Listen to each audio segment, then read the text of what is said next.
Hi students, welcome to Year 10 Science and the universe or space topic. This is video number 2, and we're just going to have a little bit of an introduction to stars in this video. So obviously the most significant star that we know of is the one that's closest to us and the one that sustains life on Earth, which is the Sun.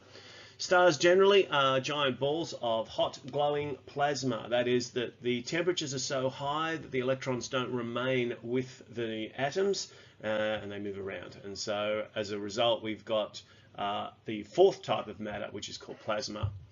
And this is basically just a recognition of the fact that a lot of what's going on inside of the stars is really happening at a nuclear level, not even at an atomic level. What's going on in the nucleus of atoms, and there's a lot of fusion reactions that are occurring, and as a consequence we have really to think about stars as plasmas consisting of positive ions, which is just the nucleus effectively, and freely moving electrons. Most of the elements that we're talking about in stars are hydrogen and helium, and if you think about that as kind of the two key elements, the fusion of hydrogen to forming helium, with a few variations on that, that's kind of a good starting point at least. What we want to look at then is the fact that stars tend to go through a cyclic period of contraction and expansion. So contraction is occurring when mass is attracted via the gravitational attraction. So masses pull together as a result of the gravitational attraction, and that actually pulls the star in. But you also have fusion reactions which are occurring in the core, and these fusion reactions are the ones that are creating a lot of the energy and actually driving some of the star growth, pulling outwards. So you've got these two counter forces, which is gravity trying to pull all of the material inwards towards the center of the star, and then the fusion, which is creating heat, a force which is pushing. I'll put fusion, even though I know fusion is not, or I don't want you to think about fusion as a force in the same way that gravity is a force, but these fusion reactions are what is supplying the energy to speed up these particles and actually push them further away. So this means we get this sort of expansion and contraction. A small amount of mass is converted into energy in each of the fusion reactions via probably the most important, or at least well-known, equation in science, which is Einstein's E equals mc squared. And this is a direct conversion between energy and mass, or matter. Energy is emitted as visible light and also other forms of electromagnetic radiation, and the visible ones are the ones that we can see, obviously, and we can see a lot of that when we look at stars at night.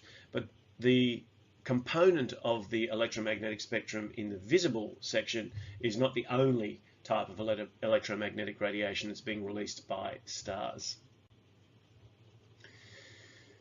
When we look at the life cycles, which we'll do in the next video, we find that stars vary very much in terms of their size, their mass, their temperature, and their brightness, and a lot of these are interconnected.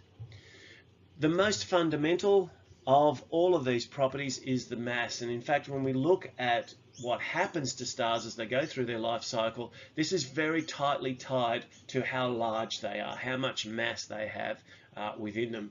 And it also is a determinant of how fast the nuclear fuel is used in fusion reactions. Again, if you think of the transfer of hydrogen into helium and then potentially into other lighter elements, there's only so much of that can happen, and that is actually determined by how much hydrogen particularly there is to begin with in the star. Massive stars live very quickly, and they are very bright, and they die also fairly quickly in terms of comparison with other stars. We're still talking potentially billions of years, but just not quite as long. Since the massive stars burn their fuel very quickly, they're also very hot. So they are high temperature stars, they are luminous, very bright stars, but they are comparatively shorter lived. I won't put short-lived, but certainly shorter lived.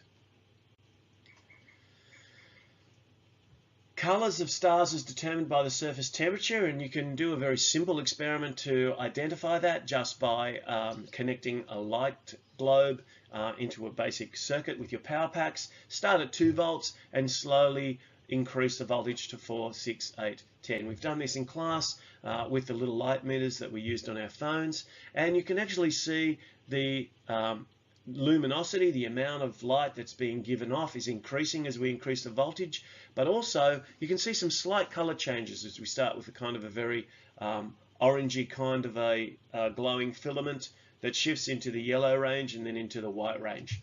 We don't see it going blue-white, but we can see that there is a relationship between color and temperature. Smaller stars are the coolest ones, and most of the time these are red, but there are some exceptions, and we'll look at these a little bit later on in future videos. Thanks for watching.